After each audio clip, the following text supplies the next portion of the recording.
রোববার সকালে দোকান খুলতেই দেখেন হাঁটু সমান পানি। বৃষ্টির মাত্রার সঙ্গে বাড়তে থাকে পানির পরিমাণ।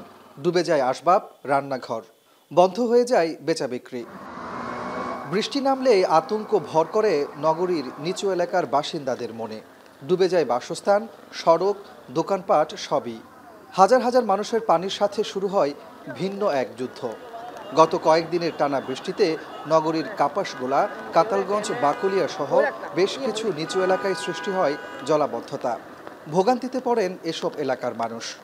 সবসময় পানি এতটুকু পর্যন্ত থাকে, আমরা জলবদ্ধতা হলে আমরা হাঁটতে পারি না।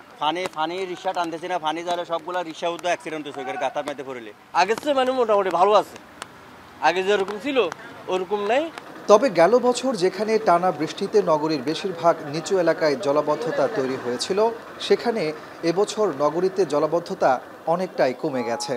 জলাবদ্ধতা নিরসনে মেগা প্রকল্পের কাজ 84% শেষ হয়েছে। প্রকল্পের অধীনে 36টি খালের মধ্যে 25টির খনন ও পরিচ্ছন্ন কাজও শেষ। সিটি মেয়র বলছেন, সব সংস্থার সমন্বিত উদ্যোগ এবং রাজনৈতিক দলগুলো খাল ও নালা পরিষ্কারে এগিয়ে আসায় এবছর বর্ষায় জলাবদ্ধতা কম হয়েছে। এ বর্ষায় জলাবদ্ধতা নিরসন প্রকল্পের 50% সুফল মিলবে।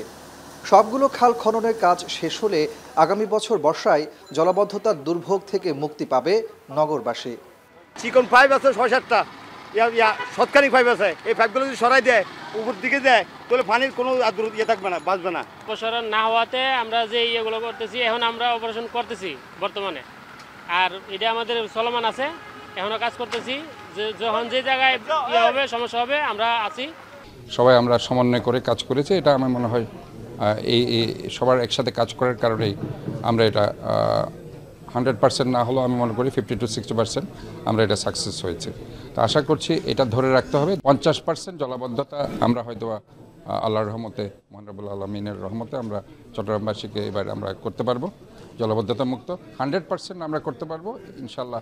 সেটা আরও 1-1.5 বছর সময় লাগবে। শনিবার থেকে রোববার সকাল 9টা পর্যন্ত 24 ঘন্টায় চট্টগ্রামে 120.2 মিলিমিটার বৃষ্টিপাত রেকর্ড করেছে আবহাওয়া অফিস। মৌসুমি বায়ুর প্রভাবে আগামী কয়েকদিন চট্টগ্রামে ভারী থেকে অতি ভারী বৃষ্টিপাতের সম্ভাবনা রয়েছে। এতে বাড়ছে পাহাড় ধসের শঙ্কা।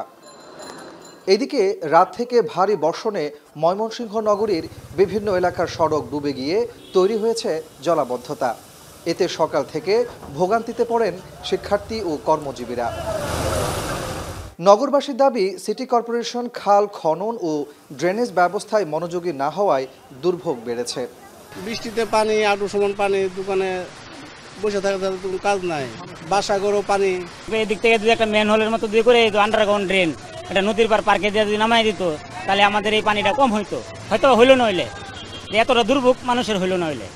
এখন পর্যন্ত ওই রকম আপডেট হয় না, যদিও সিটি কর্পোরেশনে উন্নীত করা হয়েছে ময়মনসিংহ শহরকে, নগরীকে, কিন্তু সেই অনুপাতে এই শহরে ওইভাবে এখনো কার্যক্রম পরিসমাপ্তি হয় নাই। আবহাওয়া অফিস বলছে, লঘুচাপের প্রভাব কেটে গেলেও মৌসুমি বায়ুর প্রভাবে আরও কয়েকদিন বৃষ্টি অব্যাহত থাকতে পারে।